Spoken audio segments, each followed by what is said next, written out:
Good morning children. ఈరోజు క్లాస్లో మనము ఫ్రేజ్ అంటే ఏంది, సబ్జెక్ట్ అండ్ ప్రెడికేట్ అంటే ఏంది, తర్వాత difference between the verb and the predicate, ఆ తర్వాత క్లాస్ మొదలగు వాటి గురించి క్లియర్గా తెలుసుకుందాం. తర్వాత రిలేటివ్ క్లాస్ గురించి కూడా తెలుసుకుందాం. మరి ఇంగ్లీష్లో ప్రేజ్ అంటే ఏంది? ప్రేజ్ అంటే ఏంది? A group of words that make sense. A group of words that make sense. కొన్ని పదాల సముదాయం ఏదైతే అర్థవంతంగా ఉంటుందో, బట్ కానీ నాట్ కంప్లీట్ సెన్స్, పూర్తి అర్థం ఇవ్వదు, సెంటెన్స్ యొక్క పూర్తి అర్థం ఇవ్వకుండా కొంచెం అర్థాన్ని ఇస్తుందో దాన్ని మనం ఏమంటాం? Is called a praise. ఏదైతే పదాల సముదాయము పూర్తి సెంటెన్స్ అర్థం కాకుండా కొంచెం అర్థం ఇస్తుందో దాన్ని మనం ప్రేజ్ అని అంటాం. ఇక్కడ ఎగ్జాంపుల్ చూద్దాం. In the morning, some sense, it give some sense, కొంచెం అర్థం ఇస్తుంది కానీ కంప్లీట్ సెన్స్ మాత్రం కాదు. హాఫ్ ఎన్ అవర్, ఇక్కడ కూడా అర్థం ఇస్తుంది, ఈ గ్రూప్ ఆఫ్ వర్డ్స్ అర్థం అనేది ఇస్తుంది కానీ మొత్తం సెంటెన్స్ యొక్క మీనింగ్ మాత్రం ఇక్కడ లేదు. ఈ విధంగా ఏదైతే పదాల సముదాయము మనకు కొంచెం సెన్స్, కంప్లీట్ సెన్స్ కాకుండా కొంచెం సెన్స్ ఇస్తుందో దాన్ని మనం ఏమంటాం? ప్రేజ్ అని అంటాం. అయితే ప్రేజ్ విషయంలో ఇక్కడ మనం ఒక్కటి మాత్రం గుర్తుపెట్టుకోవాలి. ఏంటది? A phrase has no subject. A phrase has no subject. ప్రేజ్లో సబ్జెక్ట్ అనేది ఉండదు. సబ్జెక్ట్ అంటే ఏంది అన్నది మనం తెలుసుకుందాం. సబ్జెక్ట్, ఆబ్జెక్ట్, వెర్బ్, ఇవి మనం టెన్సెస్ నేర్చుకునేటప్పుడు ఇంకా క్లియర్గా తెలుసుకుందాం. ఇప్పుడు ప్రేజ్లో సబ్జెక్ట్ అనేది ఉండదు. ఇన్ ద మార్నింగ్ అని, హాఫ్ ఎన్ అవర్ అని అంటున్నాం. దీంట్లో సబ్జెక్ట్, ఎవరు చేస్తున్నారు పని అనేది ఇక్కడ ఏమీ లేదు. అంటే ఎవరైతే డూయర్ ఉంటాడో ఆ డూయర్ని మనం ఏమంటాం? సబ్జెక్ట్ అని అంటాం.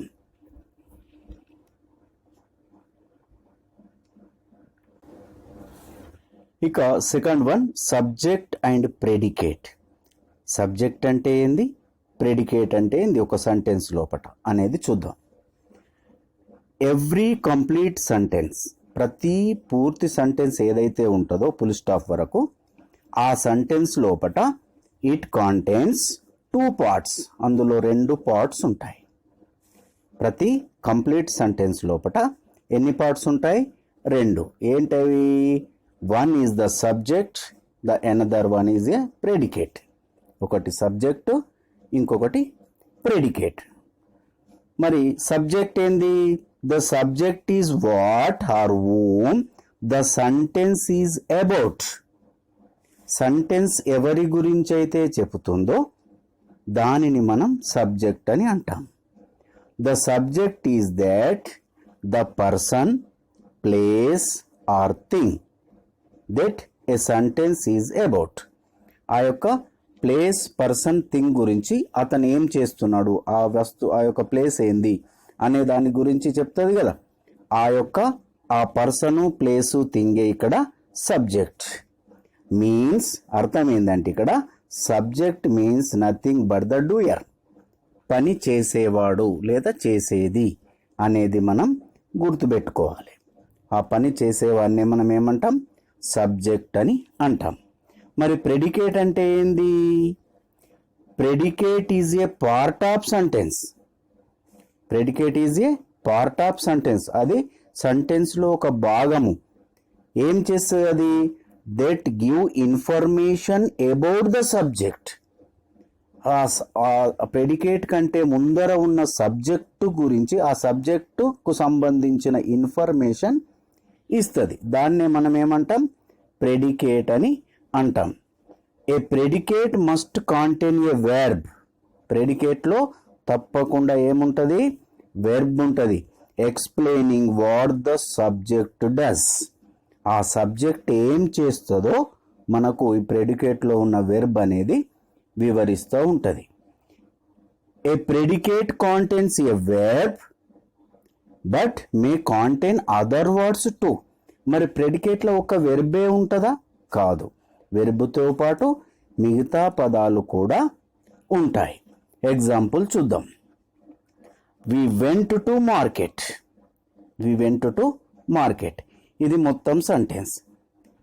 ఎవరు వెళ్తున్నారు మార్కెట్కి? ఎవరు వెళ్ళారు మార్కెట్కి? మేము. ఎవరు వెళ్ళారు? మేము వెళ్ళాము. వి. ఎవరు వెళ్ళారు?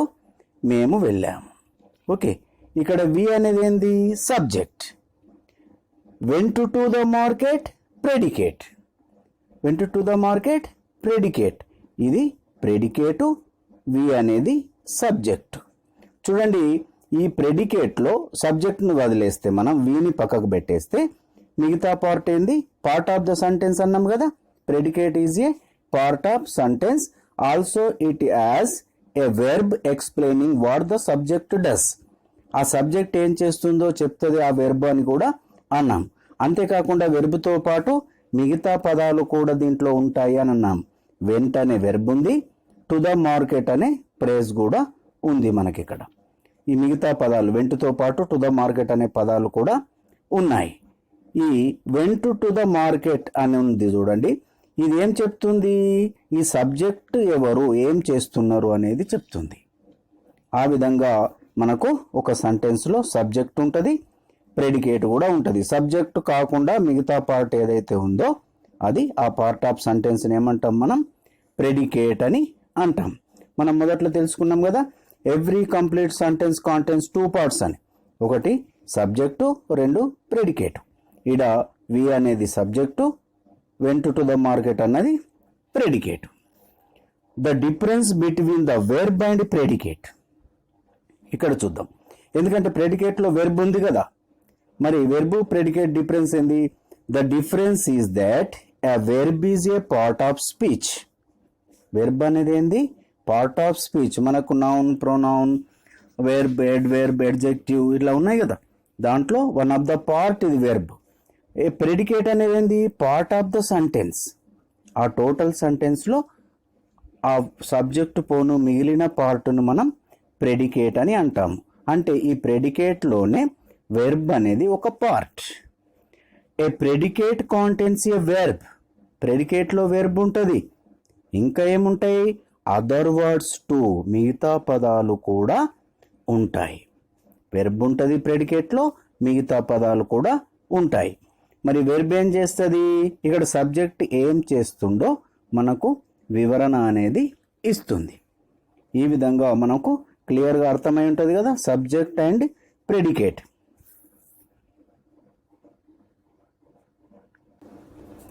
ఇప్పుడు క్లాజ్ అంటే ఏంది చూద్దాం. What is a clause? మనకు క్లాజ్ అంటే తెలియాలి కదా.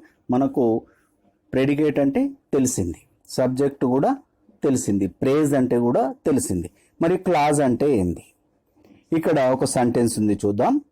She as a chain which made of gold. She as a chain which made of gold. ఈ సెంటెన్స్లో చూడండి, which made of gold. Which made of gold ఏంది? ఇది ప్రేజా? కాదు, నాట్ ఏ ప్రేజ్. మరి ప్రేజ్ ఎందుకు కాదు? మనం ఇంతకుముందు తెలుసుకున్నాం, ప్రేజ్లో ఏముండదు? సబ్జెక్టు ఉండదు. కానీ ఇక్కడ సబ్జెక్ట్ ఉంది, విచ్ మేడ్ ఆఫ్ గోల్డ్ అనేది మనకు దీంట్లో విచ్ అనేది సబ్జెక్ట్. విచ్ అనేది subject, is made of gold అది మనకు ప్రెడికేట్. అయితే ఇక్కడ ఏదైతే మనకు ఈ యొక్క సెంటెన్స్ ఉందో which made of gold, not a praise. ఇది ప్రేజ్ కాదు. ఎందుకు? Because it has a subject which. ఈ యొక్క సబ్జెక్టులో విచ్ అనే ఈ యొక్క సెంటెన్స్లో విచ్ అనే సబ్జెక్టు ఉంది. అంతేకాకుండా ప్రెడికేట్ కూడా ఉంది, ఈజ్ మేడ్ ఆఫ్ గోల్డ్ అనే ప్రెడికేట్ కూడా ఉంది. కాబట్టి ఇది ఫ్రేజ్ కాదు. Since it has a subject, since it has a subject and predicate, it resembles a sentence. ఇందులో సబ్జెక్ట్ ఉంది, ప్రెడికేట్ ఉంది, కాబట్టి మనకి సెంటెన్స్ మాదిరే కనిపిస్తుంది. Yet it is not a complete sentence, కానీ it resembles a sentence. Sentence మాదిరే అనిపిస్తుంది, ఎందుకంటే ఇక్కడ సబ్జెక్ట్ ఉంది, తర్వాత ప్రెడికేట్ కూడా ఉంది, కాబట్టి మనకు ఇది ఒక సెంటెన్స్ అని అనుకుంటాం. కానీ ఇది కంప్లీట్ సెంటెన్స్ కాదు. విచ్ మేడ్ ఆఫ్ గోల్డ్ అనేది కంప్లీట్ సెంటెన్స్ కాదు. బికాస్ ఎందుకు మరి? It forms only part of sentence. ఇది ఒక పార్ట్ ఆఫ్ సెంటెన్స్గా మాత్రమే మనకు కనిపిస్తుంది. విచ్ మేడ్ ఆఫ్ గోల్డ్ అంటే ఇక్కడ ఏది తెలియదు, కాబట్టి మనకి ఇది కంప్లీట్ సెంటెన్స్ ఫామ్ అనేది కాదు, కేవలం పార్ట్ ఆఫ్ ద సెంటెన్స్.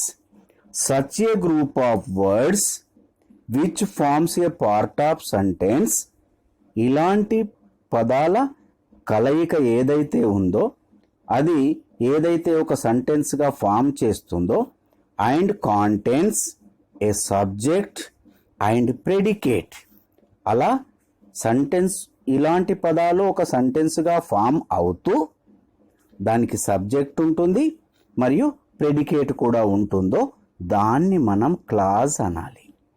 అంటే ఇక్కడ మనకు విచ్ మేడ్ ఆఫ్ గోల్డ్ అనేది ఒక క్లాజ్, టోటల్ కంప్లీట్ సెంటెన్స్ కాదు. సెంటెన్స్లో ఒక పార్ట్, సెంటెన్స్లో ఒక పార్ట్ ఆఫ్ సెంటెన్స్గా ఉంటుందో అందులో సబ్జెక్టు మరియు ప్రెడికేట్ రెండు ఉండాలి. సబ్జెక్ట్ మరియు ప్రెడికేట్ ఉంటుందో దాన్ని మనం ఏమంటాం? మనం క్లాజ్ అని అంటాము. ఇక రిలేటివ్ క్లాజ్ అంటే ఏంది? Relative clause the clauses which begin with question words, the clauses which begin with question words. ఇక్కడ క్లాజ్ తెలుసుకున్నాం మనం. ఏదైతే కొన్ని పదాల కలయిక ఒక సెంటెన్స్ రూపంలో ఏర్పడుతూ అవి సబ్జెక్ట్ మరియు ప్రెడికేట్గా కలిగి ఉంటూ కంప్లీట్ సెంటెన్స్గా కాకుండా పార్ట్ ఆఫ్ సెంటెన్స్గా ఏదైతే ఉంటుందో దాన్ని మనం ఏమన్నాం? క్లాజ్ అని అన్నాం. అటువంటి క్లాజ్ లోపట which begin with question words, question వర్డ్స్తో గనుక ఆ యొక్క క్లాజ్ స్టార్ట్ అయినట్లయితే మీన్స్ రిలేటివ్ ప్రొనౌన్స్. మరి క్వశ్చన్ వర్డ్స్ ఏంది? Relative pronouns. మనము నెక్స్ట్ క్లాస్లో ప్రొనౌన్స్, కైండ్స్ ఆఫ్ ప్రొనౌన్స్ గురించి తెలుసుకున్నప్పుడు మనకు రిలేటివ్ ప్రొనౌన్స్ వేటిని అంటారు, ఇంకా మిగతా ప్రొనౌన్స్ గురించి కూడా తెలుసుకుందాం. ఇక్కడ రిలేటివ్ ప్రొనౌన్స్ అంటే ఏంది? Who, what, that, whom, whose, which, ఇట్లా ఏదైతే ఉంటుందో and modify noun or pronoun, ఆ విధంగా నౌన్ లేదా ప్రొనౌన్ మోడిఫై చేస్తూ ఉన్నటువంటి సెంటెన్స్ ఏదైతే ఉంటుందో దాన్ని మనం రిలేటివ్ క్లాజ్ అని అనాలి. అంటే ఆ క్లాజ్ లోపట మొదట అంటే ఆ క్లాజ్ స్టార్ట్ కావడమే ఈ యొక్క రిలేటివ్ ప్రొనౌన్ తోటి, అంటే క్వశ్చన్ వర్డ్స్ తోటి స్టార్ట్ కావాలి. అలా ఏ సెంటెన్స్ అయితే స్టార్ట్ అవుతుందో దాన్ని మనం రిలేటివ్ క్లాజ్ అని అంటాం. ఇక్కడ విచ్ మేడ్ ఆఫ్ గోల్డ్ అని అన్నాం, వినొచ్చిందా? అదేంది? Relative clause. ఎందుకంటే ఇక్కడ విచ్ అనే క్వశ్చన్ వర్డ్స్ తోటి రిలేటివ్ ప్రొనౌన్ తోటి ఈ సెంటెన్స్ స్టార్ట్ అయింది కాబట్టి ఇది ఏమవుతుంది? రిలేటివ్ క్లాజ్ అనేది అవుతుంది. ఇక్కడ చూద్దాం. The people who live in glass houses must not throw stones. ఇక్కడ చూడండి, ఇక్కడ మనకు ఈ పార్ట్ కనుక చూసినట్లయితే ఇది క్లాస్, ఇది క్లాస్. ఏ clause? Relative clause. Relative clause అని ఎందుకు అంటున్నాము? ఈ యొక్క క్లాస్ అనేది రిలేటివ్ ప్రొనౌన్ అయినా దేనితోటి స్టార్ట్ అయింది? ఊ తోటి స్టార్ట్ అయింది, కాబట్టి ఇది రిలేటివ్ క్లాస్. ఈ విధంగా ఒక క్లాస్ రిలేటివ్ ప్రొనౌన్తో గనుక స్టార్ట్ అయితే దాన్ని మనం రిలేటివ్ క్లాస్ అని అనాలి.